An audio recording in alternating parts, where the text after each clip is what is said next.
Good morning, everyone, and welcome to our Understanding Airport Procurement session as part of the East Midlands Airport Meet the Buyer event. Thanks for joining us this morning. It's great to see everyone here. And I'll just quickly introduce myself. I am Paul Clark. I'm Head of Commercial Services at UMI. UMI are the delivery partner for Manchester Airport Group, who are organising the East Midlands Airport Meet the Buyer event. We've been involved with Meet the Buyers for a long time, been working with Manchester Airport Group for over a decade now, organising a wide range of Meet the Buyer events across the country. And we're really delighted that we're bringing the East Midlands Airport Meet the Buyer event to you for the first time. So we're really happy that you could join us today to find out more about the event.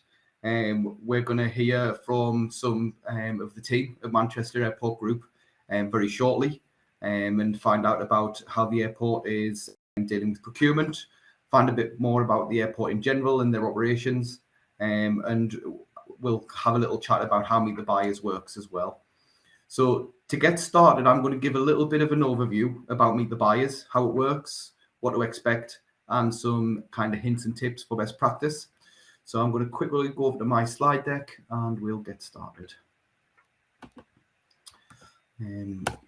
So the first thing people often ask is, what is Meet the Buyers?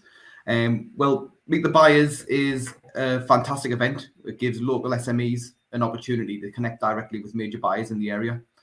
It lets them explore opportunities to join the supply chains, to find out more about their requirements. And ultimately, it helps small SMEs and medium SMEs to win business from the larger corporates. We've been running these, like I say, over a decade with Manchester Airport Group, and over £30 million worth of new contracts have been placed as a result of the London Stansted Meet the Buyers event, which has been running the longest of all the events. We also do these events now in Manchester, and obviously we're now bringing them to the East Midlands. So which buyers will you have a chance to meet with if you come to the Meet the Buyer event? So we've got an example of some of the buyers on screen just here, and you can see they are some of the large contractors who work directly with the airport, and also some of their supply chains who've also got major opportunities for SMEs as well. So it's all the way from, the BAMs and the Custains of the world, Dalkias, but also the likes of HSS, Levitech, Volta Fitzpatrick. We've got a long list. We've got 17 buyers fully signed up as we speak, with more coming in the lead up to the event. So we'll be looking to have over 20 buyers in attendance on the day, and you'll have an opportunity to meet with any of those if you do attend and Meet the Buyers. The types of things that they buy are wide-ranging, very, very wide-ranging, all the way from engineering construction products, safety and security, recruitment, marketing, print, facilities. There's a buyer for everyone, is what we always say. There'll be some buyer at the event who'll be looking to purchase or looking for ideas around the types of products and services that you provide.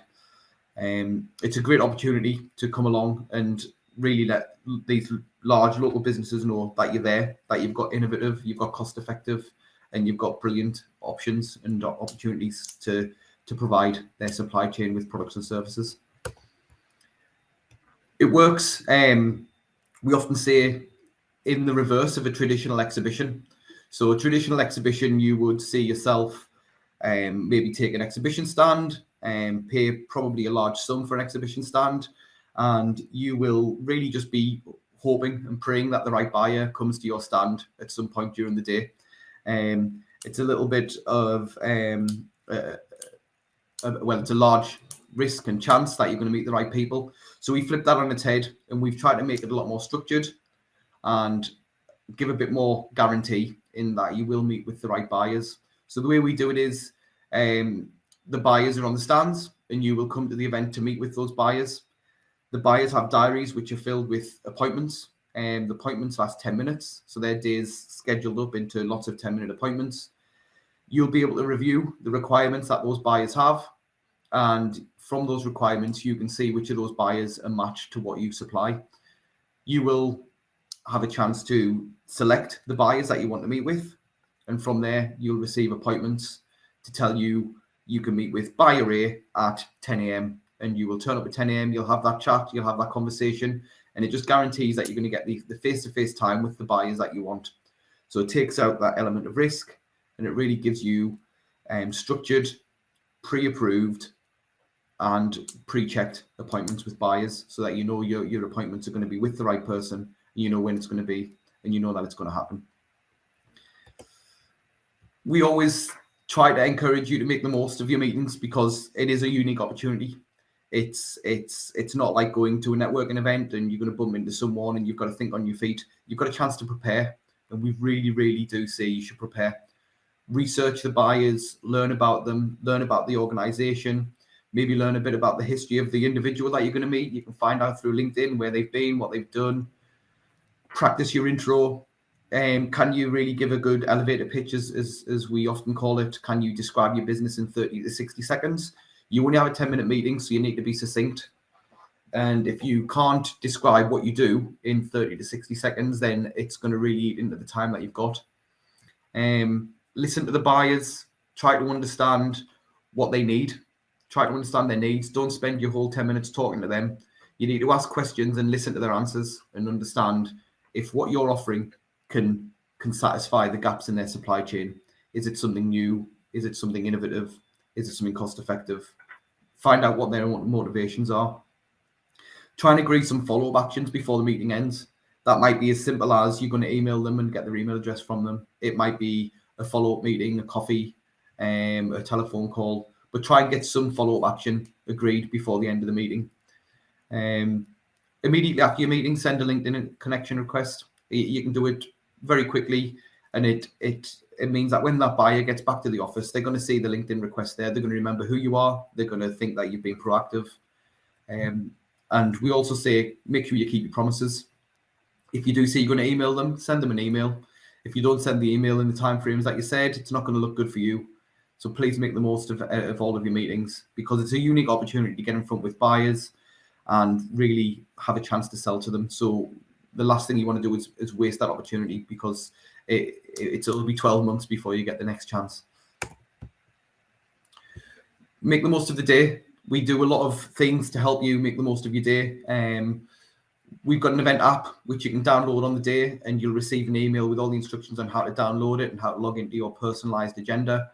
The app will allow you to have a copy of your appointments, so you've got no excuse for missing your appointment. You know exactly who you're going to meet with and when you're going to meet with them.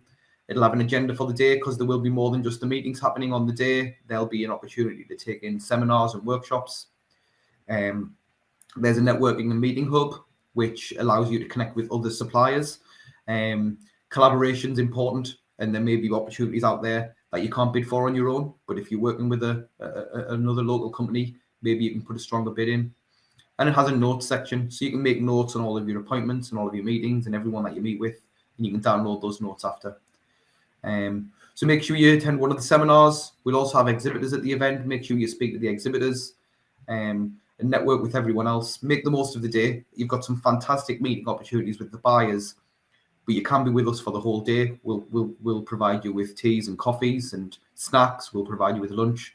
Spend the whole day with us and really make the most of what you've got available. So if you haven't already registered for the event, you can do by visiting the website. We'll send a link out after this with a direct link to book a ticket. The event's on the 25th of January, and tickets are £75. If you've got any questions, please let us know. You can pop a question in the discussion forum or the live Q&A section, or you can email into Carly, who you've probably heard from already.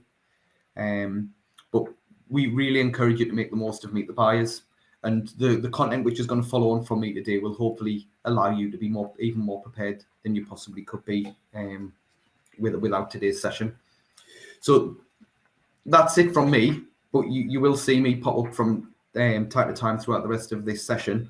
I'm going to introduce you to some of the team from Manchester Airport Group, who are going to be talking to you about their operations and how they do things and how you can make the most of it. There is a discussion forum and a live Q&A across the bottom. Please put any questions in there. I will pick up the questions. I will ask them on screen to the team who are with us today. So the first person I'd like to introduce is Yuan. That's Johan Reid Aspley, who is Head of Corporate Affairs at East Midlands Airport. Johan's going to give you an overview of East Midlands Airport and its operations. So Johan will join us on screen very shortly. But if you've got any questions for him, please put them in the discussion forum or the Q&A, and we will pick them up after the session. So once Johan's ready, we'll put him on screen. But thank you very much, and I'll see you all in a bit.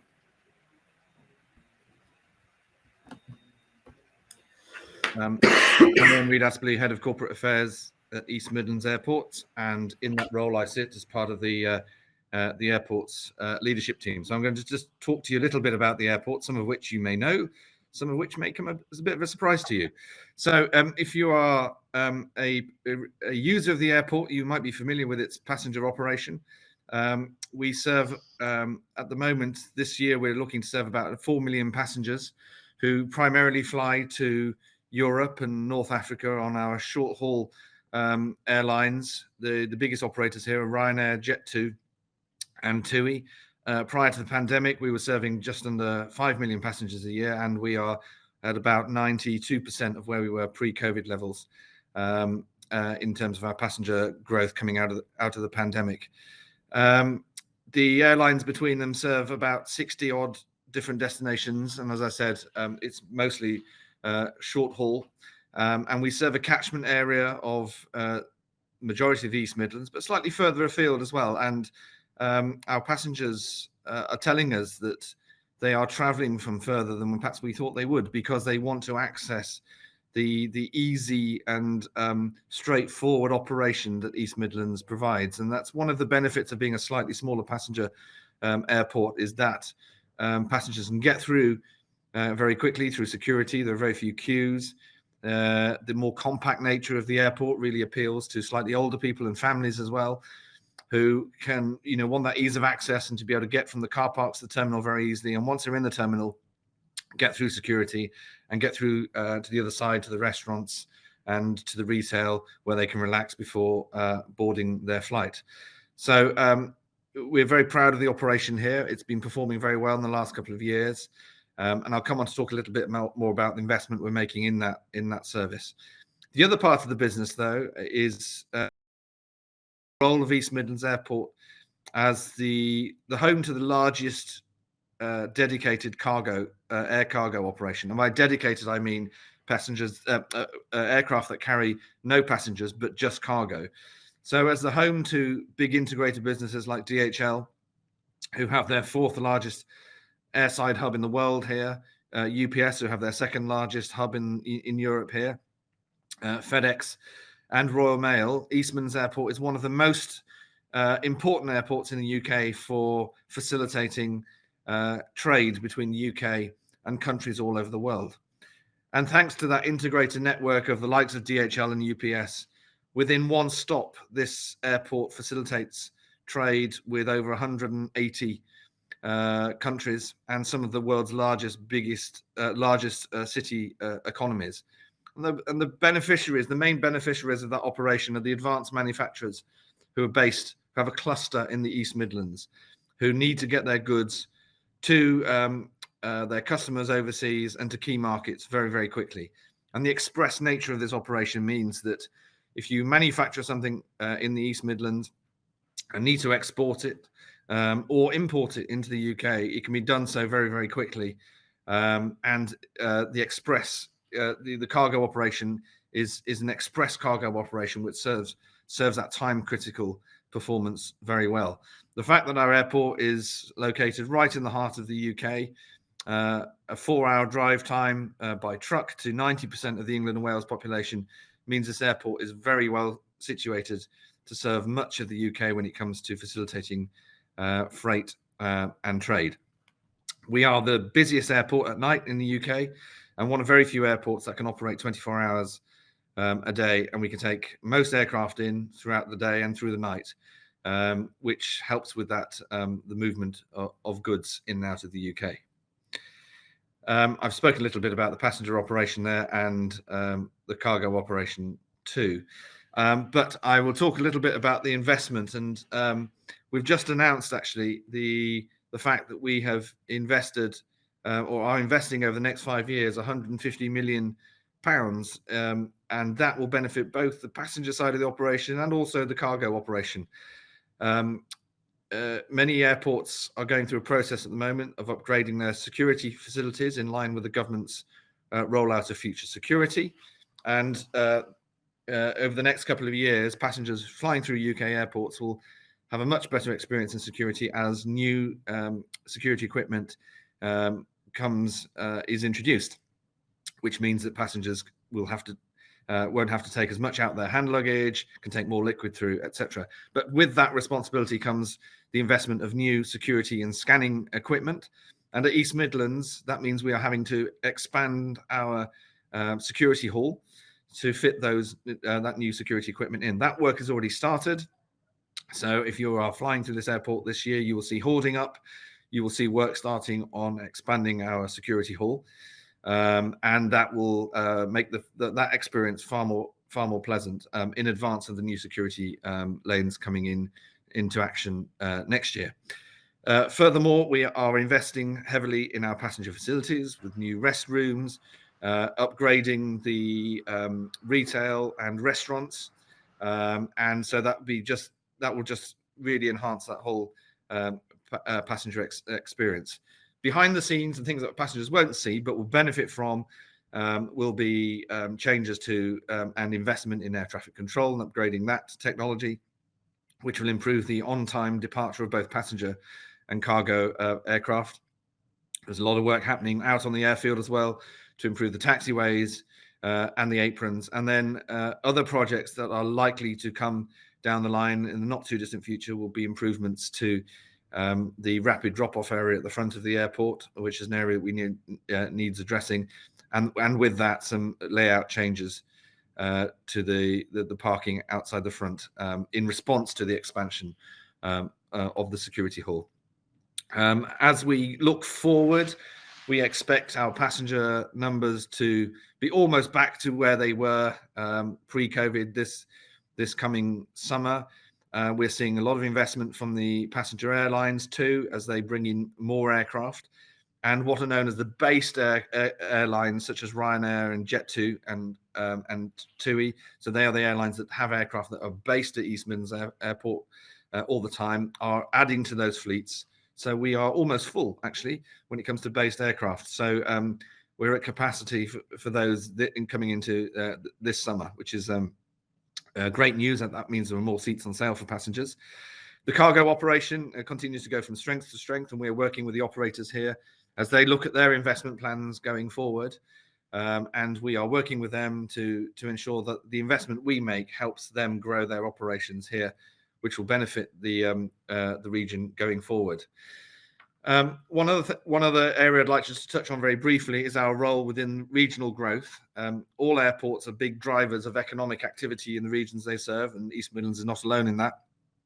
We are the port of the East Midlands Free Port. There are 8 free ports throughout England. All of those, apart from East Midlands, are centred around seaports. So East Midlands Airport is the only inland and airport free port.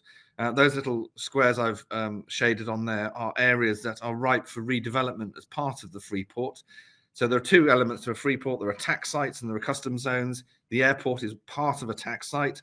The other tax sites of the East Midlands Free Port are the Ratcliffe-on-Soar Power Station and some lands near the Derby manufacturing plant. The Toyota manufacturing plant in Derby.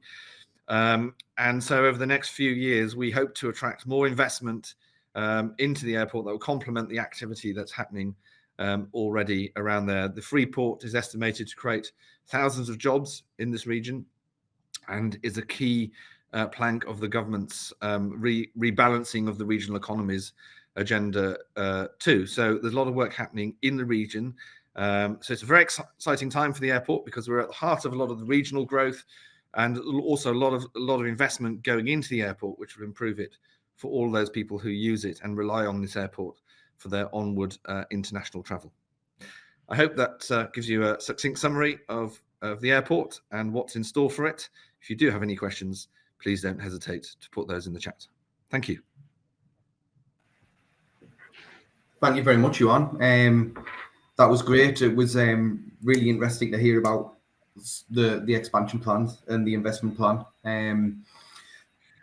It was really interesting to hear when you were talking about the location, because it's something that I've noticed in the past. On holidays, when you talk to people that are on holiday and you ask where they flew from, and they say East Midlands, but they live in Wales or they live somewhere down on the south coast, and it seems like a lot of people can travel to the East Midlands airport without it being too onerous. It must be a massive advantage to you, and I guess the free port opportunities that may arise in the next few years could be bountiful as well, I guess.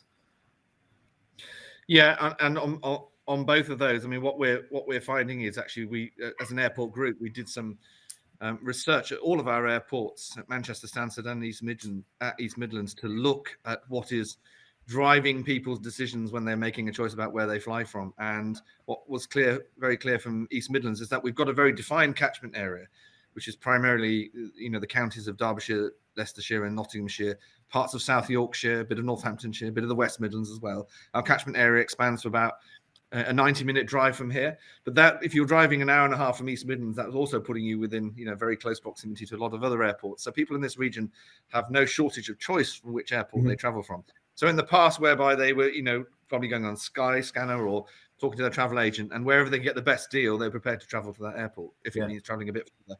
What we found since the pandemic is that actually, all things being equal, and if you can catch a flight from Luton, Birmingham, or the same flight with the same destination from East Midlands, people are looking at East Midlands first because they know that due to our size and the scale of the operation, that they are likely to experience fewer delays.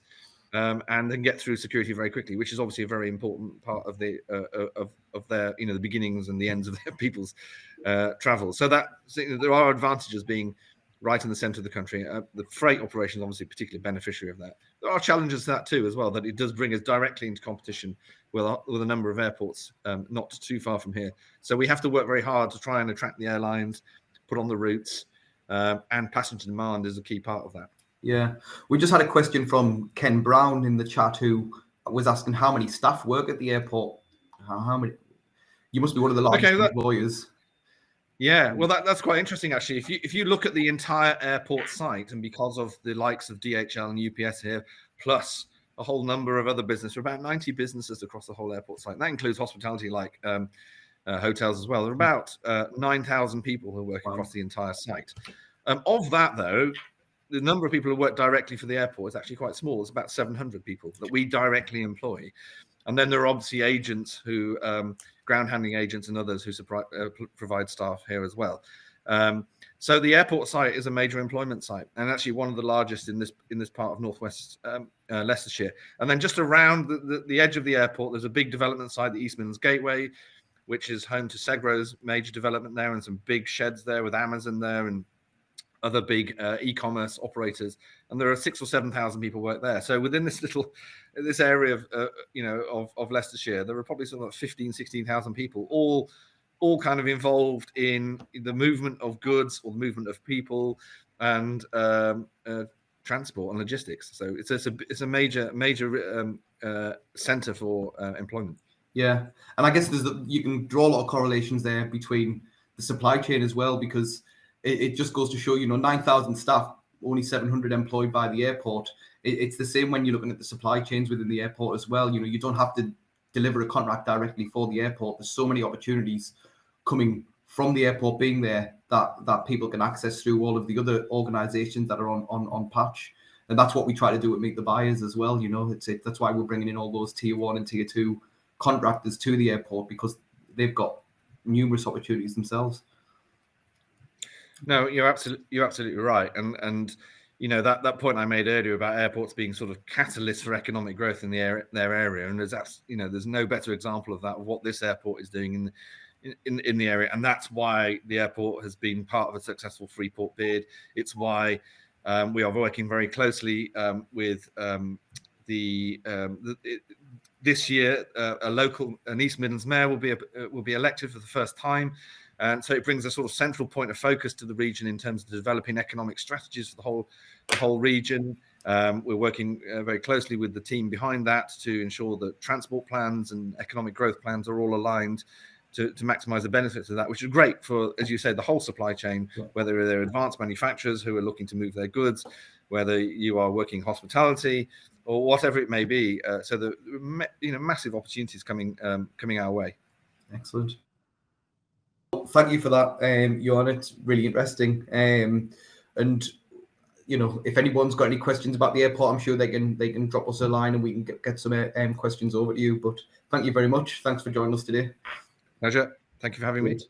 Thank you. So next up, I'm going to introduce Scott Hawley, who's Head of Procurement for East Midlands Airport, and Claire Featherstone, who's Director of Procurement for Transformation and Strategy at East Midlands Airport. They're going to give you a bit of an overview on MAG's procurement processes, what is expected of businesses to get involved with Manchester Airport Group, and what it's like to work with them as well. So I'll hand over to Scott and Claire. And again, any questions, please put them in the discussion forum or the live Q&A, and I will pick up the questions with them following their presentation. Thank you. Okay, thank you for the introduction, and thank you to everyone for attending this pre-event today. So this is the very first Meet the Buyers event for East Midlands Airport, so we're quite excited about it. We've been doing these events for some time now. We did one of the first ones at Manchester last year, which was really successful, and this event has been taking place at Stansted for over a decade now. So we know that these events do work, and we do get results out of them, and we do link SMEs to kind of larger tier 1 suppliers. So the aim of the event is to provide an opportunity for SMEs to meet and engage with larger tier 1 suppliers. So it's not only the opportunity that you could work directly for MAG or for East Midlands Airport. There are opportunities there, but there's far more opportunities working as a potential tier 2 supplier across a lot of our kind of direct employers. Buyers that we've got registered so far, I think we touched on these earlier, but Manchester Airport Group will have 2 tables there. We'll have 1 table for operations and a second table centered around construction, and we'll have some members of the team there to talk to you about different things that we're buying and projects that we're working on. And then there's some MAG direct tier 1 suppliers, and also some suppliers that are based around the airport that don't necessarily work directly for MAG, but are still doing a lot of work in the area. So there's the likes of Allied Infrastructure, Amco Giffen, BAM Construction, and then there's still some more that we're hoping will register as well. So as was said earlier, I think we've got 17, and we're hoping that we can get that up to around 20. I did notice that the first slide was more updated than mine, because I think that covered the last 12 years. Mine's only got 9 years, but the 9 years we've generated over 20 million. I think over 12 years it was mentioned that those contracts were worth around 30 million.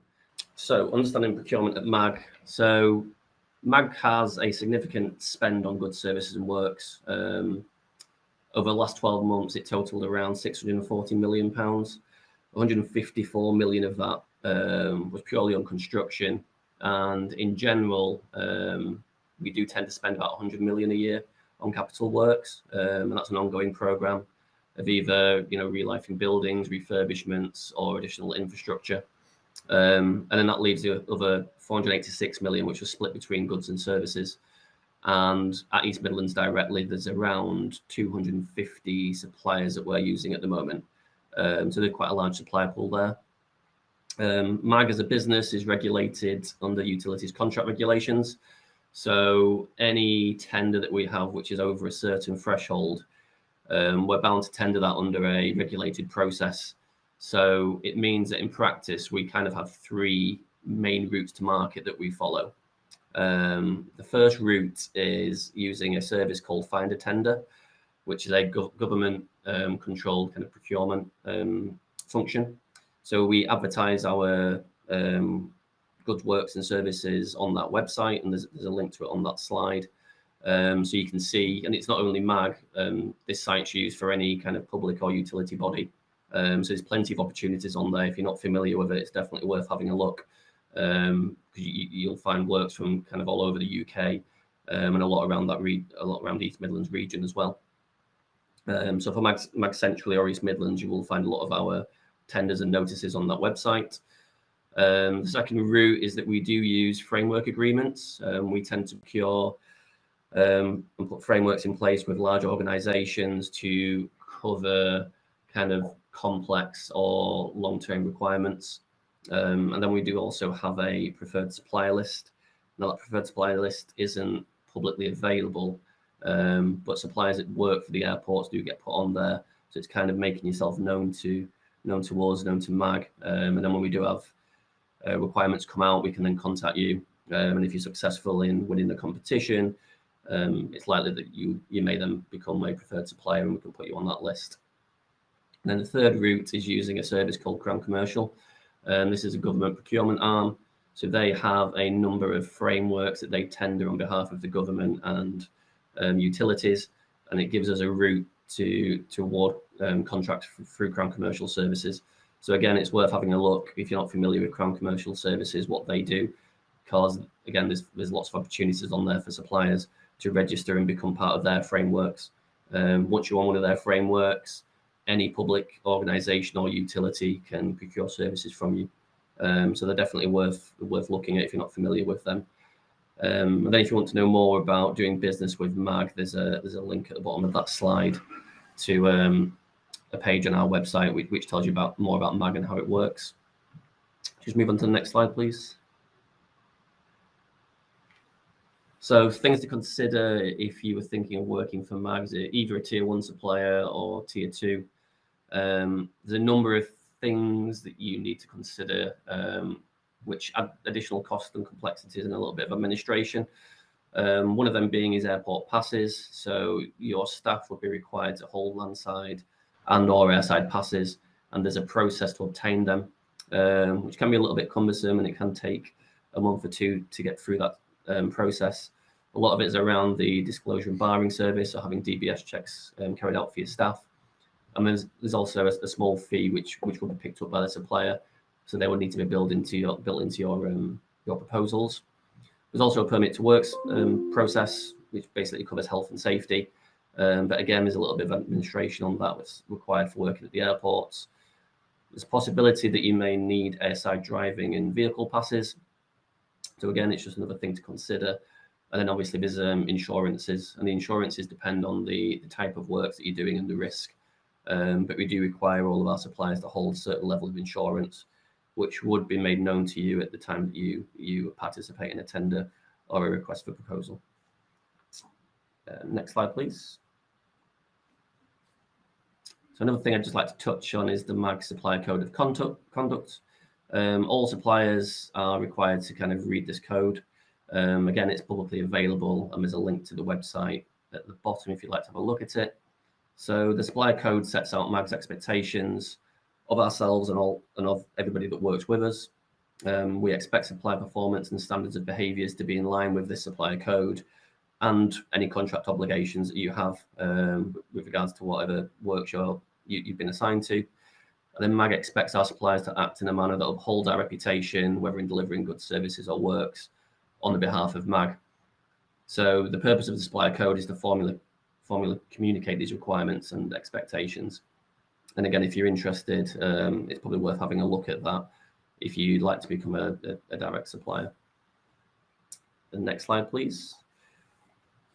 And just a little bit on sustainable supply chains. This is quite big at the moment within MAG. We're doing a lot of work at each of the airports looking at sustainability, whether that's within procurement or how the airport is run in general.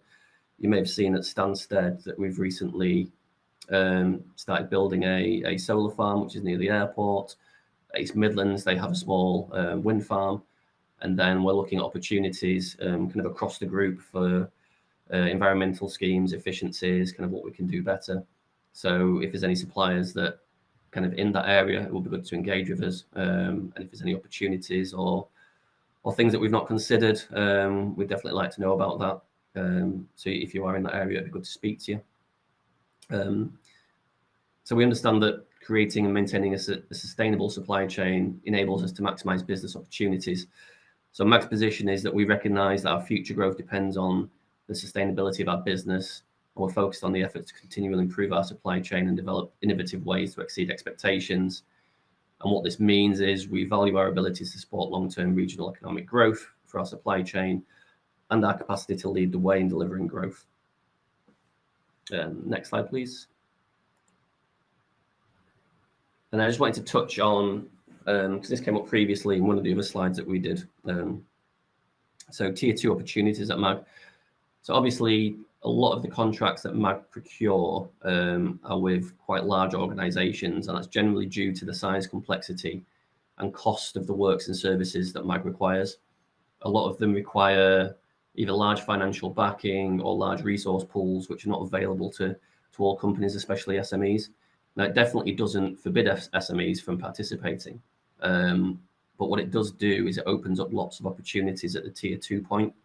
So I've just put a quick example in down here of what the difference is between tier 1 and tier 2. So if you look at the facilities management contracts that MAG has, we use the likes of Mighty and ISS as a tier 1 supplier. But underneath that as tier 2, it opens up hundreds of opportunities with regards to what those suppliers require. So Mighty will use different trades for electrical contractors, plumbing contractors. They obviously need a huge amount of chemicals for cleaning. They will procure plant and equipment for cleaning services, whether that's simple mops and buckets, or we've recently been using some automated machines that go around and clean the airport without any human intervention. They also have waste services and HVAC. So there's lots of opportunities, not only working directly for MAG, but there's an old term called follow the money. You know, if you can't get in at tier 1, then you should be looking at who that tier 1 supplier is and then seeing if you can get in as a supplier to them. So I'm just going to hand over to Claire, who's going to talk to you for a little bit about some of the transformation work that we're doing at MAG within procurement. Let's move to the next slide. Thank you. Thank you. So yeah, as Scott said, my role at the moment is primarily around transforming the procurement function. I think during COVID, it won't have escaped anybody's notice to realise that, the aviation industry was absolutely devastated by the pandemic.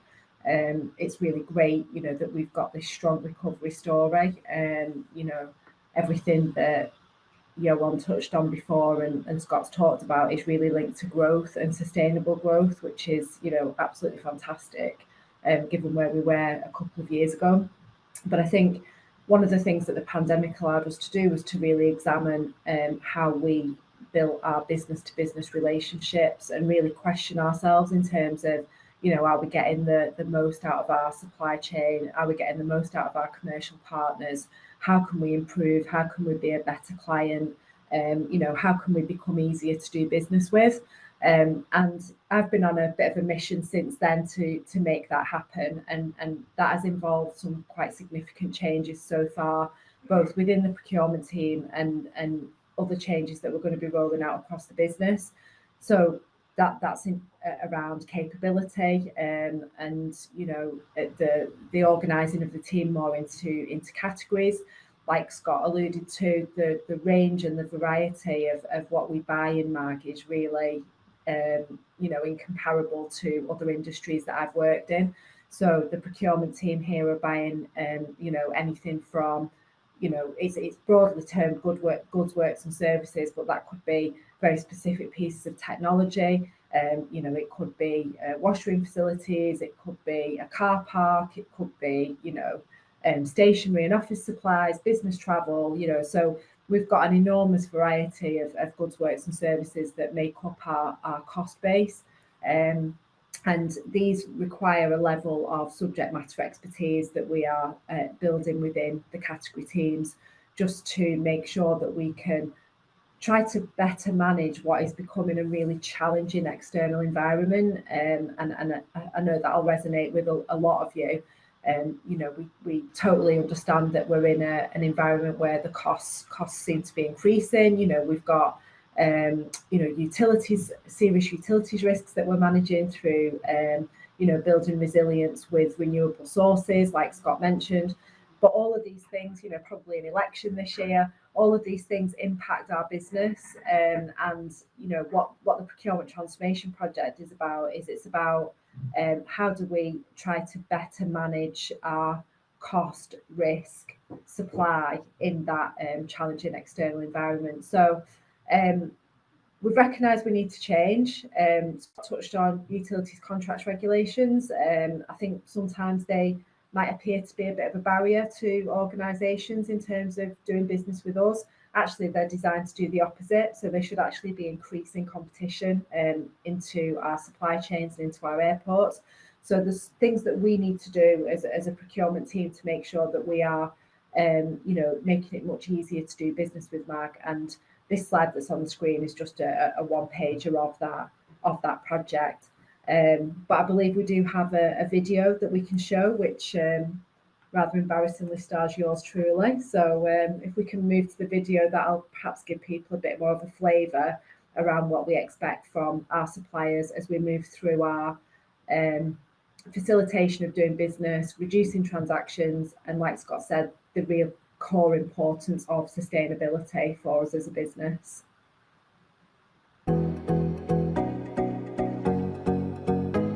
MAG is the UK's leading airports group, operating Manchester, London Stansted and East Midlands airports. At MAG, our role is to connect our customers to the world with great airport experiences and innovative travel services. Our success is dependent on the effective procurement and management of a variety of products, works and services. We collaborate with suppliers across the entirety of our organisation, and we rely on your contribution to achieve our goals.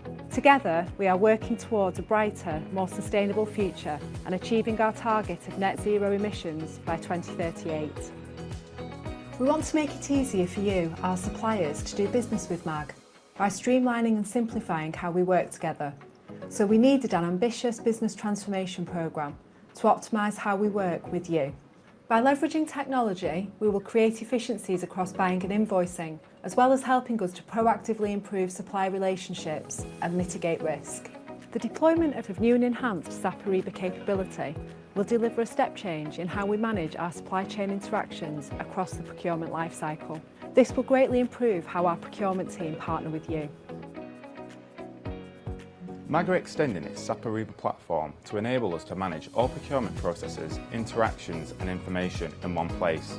The SAP Business Network is a channel through which we will do this, and this will require suppliers to register. New and prospective suppliers will be able to register their interest in working with MAG via our website by completing the supplier enablement registration process. We will be using SAP Ariba to manage all of our sourcing and procurement processes and to collaborate with our suppliers during the delivery of their services. Everything is done electronically, meaning fewer errors, frustrations and pain points, reduced workload, higher quality data, and visibility in real time of ordering, invoicing and payment.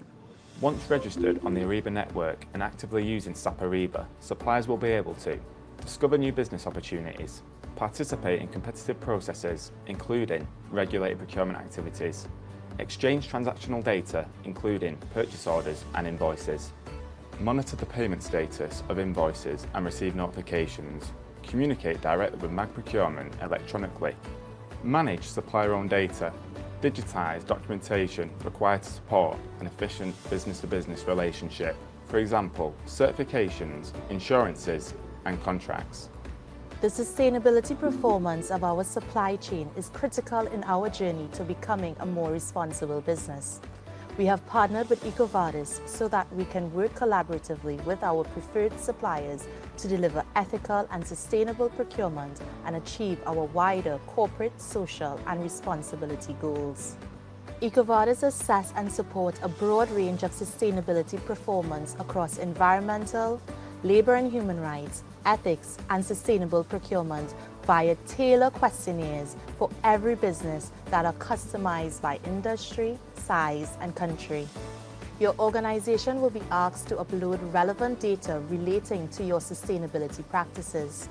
EcoVadis will then evaluate your inputs and provide you with sustainability and carbon scorecards.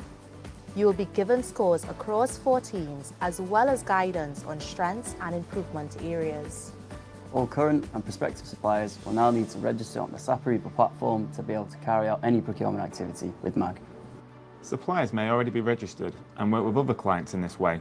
If not, you'll need to sign up. It's a simple process that involves reconfirming your details using our supplier registration form. Potential new suppliers will also be able to register to facilitate the receipt of a tender or bid opportunities directly from MAG.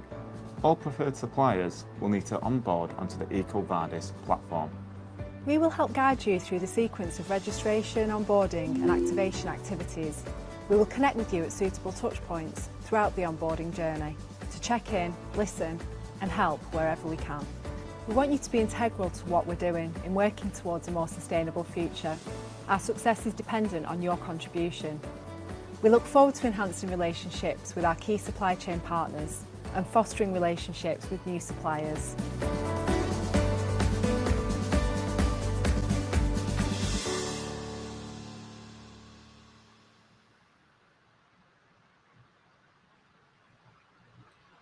Thank you. So as you can see, no expense spared there with the A-list movie stars that we had on that video. I think key takeaway that I would like prospective organisations to take from that is how the process is going to change throughout this year in terms of how you register your interest in working with us.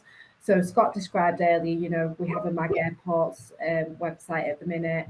There's a section in there that says how to do business with us.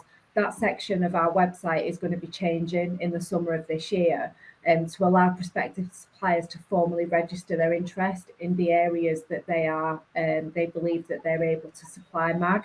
And they'll be able to do this by a coding structure. So you'll be able to register and say, we do refits, or we do electrical work, and that will be able to be registered directly into our platform.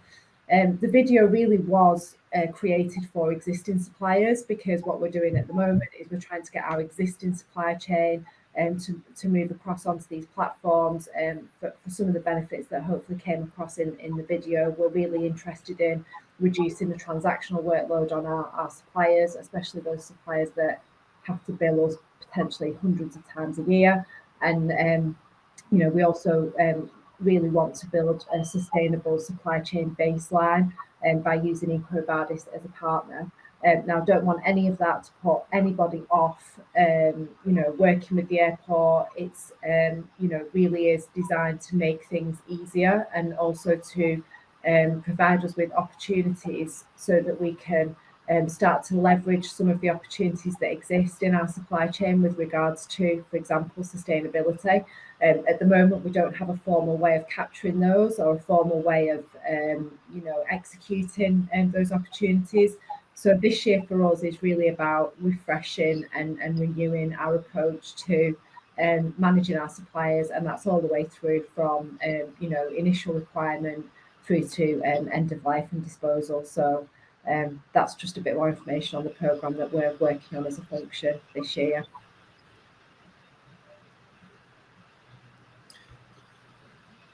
Great, thank you very much for that, Scott and Claire. The Golden Globes was the other night, Claire. I'm surprised I didn't see you. Yeah, it's all right. Like War of a Duck's back there. I've heard them all now. You kind of you set yourself up for that when you agree to do these things, don't you? But that was really, really informative. I'm sure everyone watching probably took quite a few things away from it. We do have one or two questions that have come through from that. The first one is, you mentioned framework agreements, Scott. Yeah. When do your agreements generally come to an end? Do you have an annual renewal date for most frameworks, etc.? And is there any thresholds for values? Are frameworks generally for contracts under a certain value, or can you give any more information about that? Yeah, so the framework agreements, the terms of them do vary. The maximum length of time that framework agreements are usually in place for is 8 years.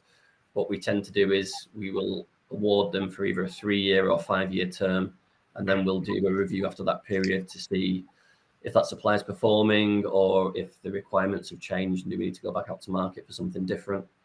So there is a variation there. In terms of thresholds, they have just been updated. They do get updated every year, and at the moment those thresholds are set by the EU, but they will be set by the UK as of, I think it's October this year. For goods and services, it tends to be contracts with a value of over, I think it's about 360,000 is the latest one. And for works, it's about 4.5 million. So contracts that fall under that, we don't have to go through that formal process. We can do an informal request for a proposal with suppliers. So that is more suited to kind of SMEs. So we can invite people directly. We wouldn't necessarily use that website to advertise those opportunities. But as Claire said, we'll probably be looking to put something else in place with a new transformation function that we're going through at the moment.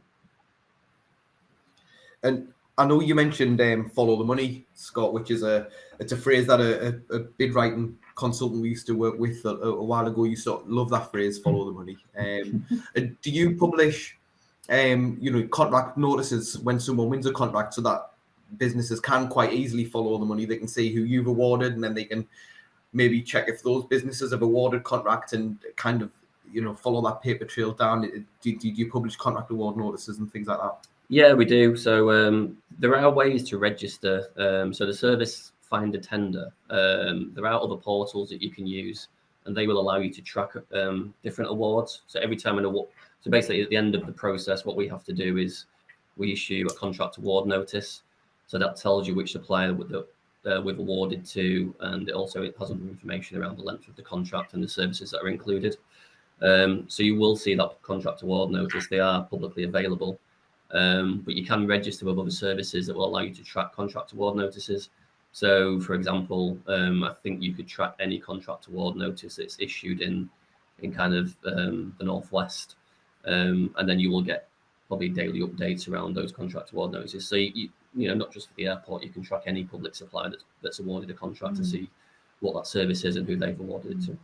Yeah, because I think like we were saying earlier as well, there's the just like it with the employees, the number that we employ is perhaps relatively small compared to everything that goes on within our geographical boundaries. It's the same for our supply chain as well, and that supply chain is a real mix of public, private sector, a range of different industries. So on something like Find a Tender, you'd not only be seeing contract notices from MAG, but also probably from Border Force as well. That are kind of linked to the airport. So I think the follow the money piece is a really good bit of advice, but something that we are looking to improve again through the transformation program that I mentioned, in terms of being able to give prospective suppliers much more visibility around when our framework agreements are ending and when we're going to be likely to be going out for new frameworks. Because I think for frameworks that last 3, 5, 7 years, there's a significant amount of work required from the supplier organisations to bid for a place on those frameworks. And one of the things that we recognise is that the more notice we can give to that market, the better chance they have of assembling the bid team, like you said, and putting their best foot forward to win a place. If we're just going out quite cold, saying, oh, look, we're doing this now, sometimes it can be quite difficult to get that prioritised within suppliers' businesses. And that's definitely something that we recognise within the challenging market that we're operating in today. So something that we're looking to address this year in terms of making our plans more visible as to when certain procurements will be coming out to the market. Yeah. We have had a question from one of the guys online today who's asked, I think he's asking specifically about this event, but it goes in hand with your procurement really. Is the focus mainly on local? Is the big drive for local suppliers, or is it more to do with price, innovation, new products, speed of service, reliability of service? I think the person asking the question is London based, so they're wondering, are you really looking for East Midlands supply chain, or is local a big part of a larger pot, and there are opportunities from outside the East Midlands as well? I think it's both. It really depends what it is. We have different strategies for different supplies, and I think like I said earlier, it's definitely not one size fits all. And I think that's the beauty of working with an organisation like MAG. There's opportunities across all industries and across all supply chains. It's not like we're just a retail business or just a construction business. We're kind of all of those businesses in one. An assets business, lifts, escalators. I mean, you can think it. We're probably buying it, or one of our suppliers probably is. And the sustainability agenda, yeah, of course, you know, there is a renewed focus on local, but to be honest, our supply chains in the 10 years that Scott and I have worked here have always been quite local. If you were to draw a heat map around the airports, 85 to 90% of the money is, you know, being generated within quite a close proximity of each of the airports. So, you know, and certainly from a national perspective, the last time I looked at it, 95% of our suppliers by number and value were in the UK. So, you know, it's although MAG is branching out into being more of a global business, we've got an organisation called CAVU. You know, a lot of our supply chains are still, you know, quite local to the airports and also national as well. So it's both really. Yeah, great. And I know you mentioned one thing about some of the requirements that suppliers will have to work with the airport or work on airport projects, such as the airport passes and things like that. Do you know, if you are onboarding a new supplier, do you give them advice and help on making sure that they can get through those processes? Maybe not financial help, because I know they bear the cost themselves, but is it a process you can advise them on and make sure that they put the right paperwork in, or is it for them to kind of sort that? Yeah, no, as soon as the supplier's contracted, we'll provide all of the necessary information. So there's set processes that you have to go through for pass applications, but there's a detailed kind of directory of what you need to do and the different stages. A lot of it is available on the MAG portal already, but for anything else, you know, we support those suppliers through that process because we want to get them onboarded as quickly as possible. So, you know, passes is a bit of a painful process, but this stages are quite clear what you have to go through. So we all support with that. And then the other things around, you know, onboarding, working at the airport, and permits to work, they'll probably be set up, depending on what the project is, there'll be a contract owner, and they will support them through the kind of internal processes for working at whichever airport the services are at. Brilliant, great. Well, there's no other questions coming through, so unless anyone's going to quickly put a question in, I think we can probably call an end to the session there. But thanks for that; it was really helpful. But thank you for joining us; it's been fantastic. Discussion forum has popped up. Is it just thank yous or? Yes, it was thank yous. Brilliant, thank you very much. Well, thanks everyone for joining us. It's been a really good day. Carly, who I'm sure you've all heard from, will send some follow-up emails with information on what to do next if you're not already registered for Meet the Buyers. And if you are registered, you will be receiving an email this week asking you to make your initial choices of the buyers you want to meet with at the event, so we can start to sort out those appointments for you. So thanks everyone. Any questions, please let Carly know. And yeah, we'll call it a day. Thank you very much. Thank you. Thank you, everyone.